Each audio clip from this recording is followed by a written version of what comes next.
ফেসবুকে আপনি ফলোয়ার্সের পিছনে না দৌড়িয়ে কন্টেন্টের প্রতি মনোযোগ দিন। আপনার একটি কন্টেন্ট যদি ভাইরাল হয় সেখান থেকে কিন্তু আপনার অসংখ্য ফলোয়ার্স আসবে। অনেকে মনে করে যে ফেসবুক ভিউজ দিবে, ফেসবুক ফলোয়ার্স দিবে। আরে না, তার জন্য কিন্তু আপনাকে অনেক পরিমাণে কষ্ট করতে হবে। কোনো কাজে কিন্তু সহজ না, আবার কোনো কাজে কিন্তু কঠিন না। আসসালামু আলাইকুম, যে যেখান থেকে আমার ভিডিওটি দেখছেন, আশা করছি সবাই ভালো আছেন। আপনাদের সকলের দোয়ায় আলহামদুলিল্লাহ আমি অনেক ভালো আছি। অনেকেই দেখি একটি নতুন পেজ খোলার পর তারা ফলোয়ার্সের জন্য মরিয়া হয়ে উঠে সারাক্ষণ ফলোয়ার্সের পিছনে দৌড়ায়। তাদেরকে বলছি, আপনারা ফলোয়ার্সের পিছনে না দৌড়িয়ে আপনাদের কন্টেন্টগুলো ঠিক করার চেষ্টা করুন। আপনাদের কন্টেন্টের মাধ্যমে কিন্তু আপনারা অসংখ্য ফলোয়ার্স পেয়ে যেতে পারেন। যারা বর্তমানে নতুন পেজ চালাচ্ছেন তাদেরকে বলছি, আপনারা ফলোয়ার্সের পিছনে মরিয়া না হয়ে আপনারা একটু কন্টেন্টের দিকে ফোকাস করুন। আপনাদের কন্টেন্টগুলোকে সুন্দর এবং আকর্ষণীয় করার চেষ্টা করুন।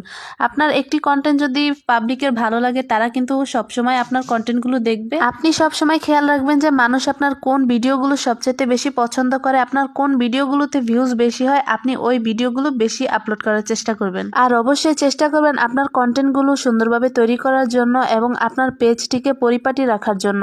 মানুষ যখন আপনার পেজে ঢুকে আপনার সব কয়টা ভিডিও দেখবে, তাদের যদি আপনার কন্টেন্টগুলো ভালো লাগে এবং আপনার পেজ সাজালো গোছালো পরিপাটি থাকে, তারা কিন্তু কন্টিনিউ আপনার পেজের দিকে ফলো রাখবে, আপনার ভিডিওগুলো দেখবে। আর মানুষের কাছে আপনার ভিডিওগুলো ভালো লাগাতে হলে কিন্তু আপনাকে অবশ্যই কোয়ালিটিফুল কন্টেন্ট আপলোড করতে হবে। আপনি যদি একটি কোয়ালিটিফুল কন্টেন্ট আপলোড করেন, সেই কন্টেন্ট মানুষ দেখে কিন্তু আপনাকে অটোমেটিক ফলো দিয়ে যাবে।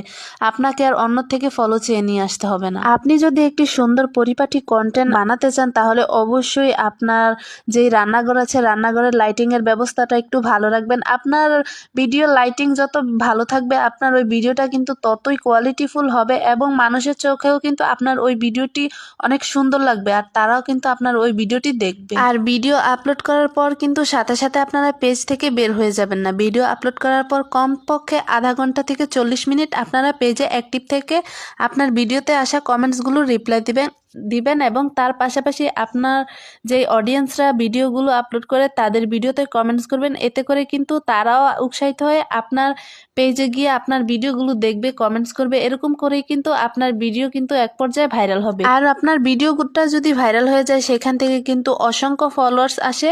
একটি ভিডিও ভাইরাল হওয়ার পরে কিন্তু ফেসবুক আপনাকে অটো ফলোয়ার্স দিয়ে দেয়। তখন কিন্তু আপনার পেজের ফলোয়ার্স দিন দিন বাড়তেই থাকে। এক পর্যায়ে কিন্তু আপনার পেজ ফলোয়ার্সে পরিপূর্ণ হয়ে যায়। ভিডিওর ক্ষেত্রে যেমন রিচ ভিউজের প্রয়োজন, তেমনি আপনার একটি পেজের ক্ষেত্রেও কিন্তু ফলোয়ার্স অনেক প্রয়োজন। তাই আপনারা শুরুতেই ফলোয়ার্সের পিছনে না দৌড়িয়ে একটু সুন্দর সুন্দর কোয়ালিটিফুল কন্টেন্ট আপলোড করে যান। আপনার একটি কন্টেন্ট যদি ভাইরাল হয়, ইনশাল্লাহ সেখান থেকে কিন্তু প্রচুর পরিমাণে ফলোয়ার্স আসবে। তখন আর আপনার ওই যে একটা দুইটা করে ফলোয়ার্স চেয়ে আনতে হবে না। ওই সময় অটোমেটিক যার মন চাইবে আপনার ভিডিও দেখে আপনার পেজে ফলো দিয়ে যাবে। আর অবশ্যই ভিডিও আপলোড করার পাশাপাশি কিন্তু অন্যদের পেজে গিয়ে সুন্দর সুন্দর কমেন্টস করবেন। আমরা কিন্তু জানি ভিডিও ভাইরাল হলে যেমন ফলোয়ার্স আসে, তেমনই কিন্তু একটি কমেন্টস ভাইরাল হলেও কিন্তু অনেক পরিমাণের ফলোয়ার্স আসে। তো সবাই ভালো থাকবেন, সুস্থ থাকবেন। আল্লাহ হাফেজ।